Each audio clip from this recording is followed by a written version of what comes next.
Deontay Wilder now came out and he put a statement out there and he said, respect finally to Tyson Fury. Well done. Congrats. And then Tyson Fury came back and put like a handshake emoji. So they're all friends. They're all good. But there's one thing I did see that I don't like, and I've got to be careful when I say this, and I might upset some of you because I'm not a religious man. Okay? I'm not, and I'm not here to... I am not... In fact, this isn't even anti-religious or anti-religion either.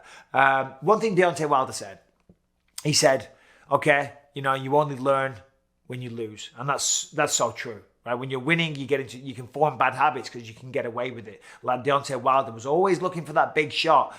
And even though sometimes he was losing fights, he still get the knockout. So it didn't matter because he still won. So he never changed. So then when Tyson beat him the first time, or in the second fight, he was forced to, you know, change some things around. He got different trainers and he added to his style and he added more boxing elements as opposed to just being the one punch knockout artist.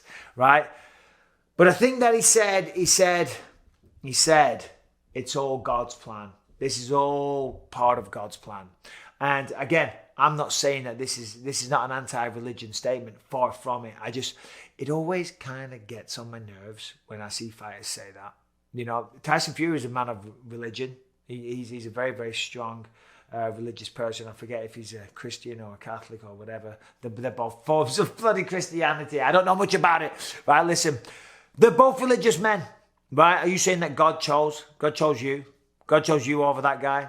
I don't think so. If there is a God up there, and maybe I'm wrong, by the way, I don't think I know all the answers. So I'm not sitting here professing to know everything and saying that there is no God and there's no devil and all that stuff. I don't know. That's just my hunch. I don't think there is, but maybe there is. But if there is, do you think he's sitting up there and going, okay, we got a lot of shit going on. There's a whole galaxy and universes out there that we don't know about. But on planet Earth, there's all kinds of problems.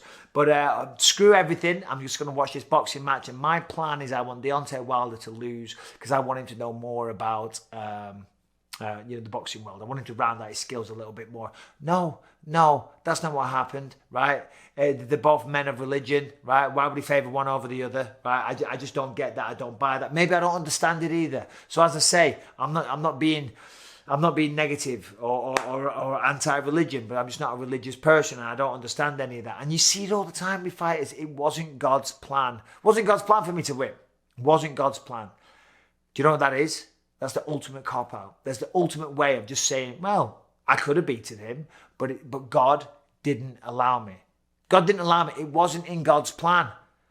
So therefore, regardless of what I could have done, regardless of how much I could have trained, regardless of how much cardio I did, how many sparring partners I brought in, how much sacrifice I made, I had the perfect diet, no matter what I could have done, no matter what I did, I couldn't have won that fight because it wasn't in God's plan. Right? And when I see that, it's just the height of arrogance. It's the height of arrogance, I think, for someone that's religious to say that. And also it's the height of arrogance because it's them refusing to accept responsibility for what they did.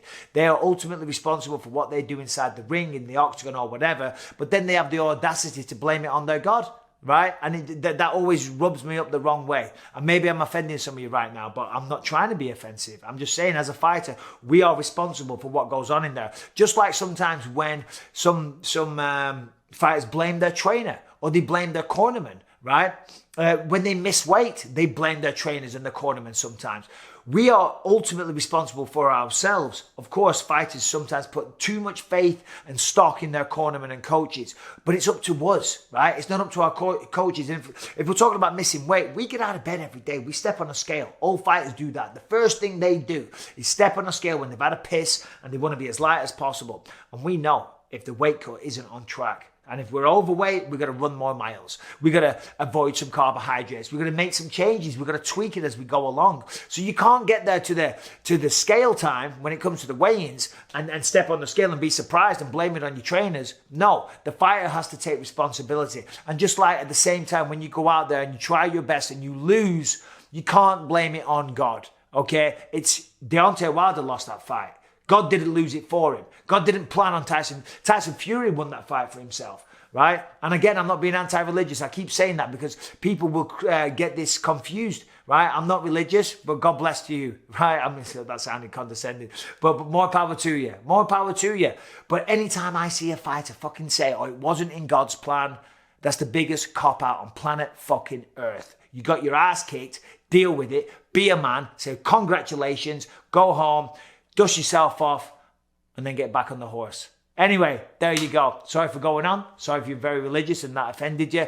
Deontay Wilder, looking forward to the comeback. I'm a huge fan, even though I just said what I've said. And Tyson Fury, what an inspirational man. I mean, here's a guy, how can you not be inspired by him? The stuff that he's done, the journey he's been on, his struggles with mental health, you know, the depression he went into, all that massive amount of excess weight that he gained, but then he lost it and he came back and became this massive, massive star that he is, inspiring people all over the world. It's incredible. It is. If you can't draw inspiration from that man, I don't know what to tell you. So well done to both gents. Of course, Tyson Fury, the night belonged to him.